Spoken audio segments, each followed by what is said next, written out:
Paddy Power are great partners of ours in the Curragh. They have the betting shop here, and they also provide some big sponsorship throughout the year.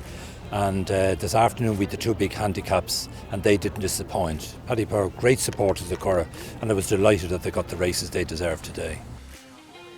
They're off over the minimum 5 furlongs in the Paddy Power Sapphire Stakes. It's a group. Romantic Proposal and then Eros and Psyche spread across the track as they hit the furlong pole in the Paddy Power Sapphire Stakes. Action on the near side, Monish then Gustavus West and these two duel on inside the final 150 yards, and it's Monish there and Colin Keane. What a win for Jack Davis. You can see the big grin on my face, Dave. I doubt it'll get any bigger or any better than this, should I say. Manisa, what can I say? She's an absolute superstar, and she's a homebred and owned by my parents. So there's those two added angles as well, which makes it all the more special. So we're absolutely delighted, really.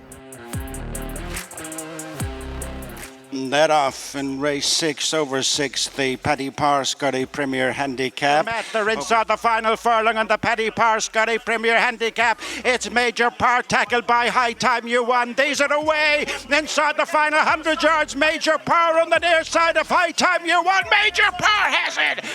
Look, he was the outsider of the field, but he had plenty of form over the winter in Dundalk, you know what I mean. He's won over 7, so the instructions were simple today. Just pop out, let a ball along.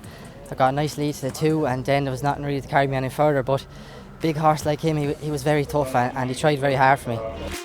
Firstly, the sponsor sponsored both big sprints today, which is a big help, massive. There were proper prizes, and the owners are very good friends and the best owners you could ever wish for, the Powers, so they bred this horse with me.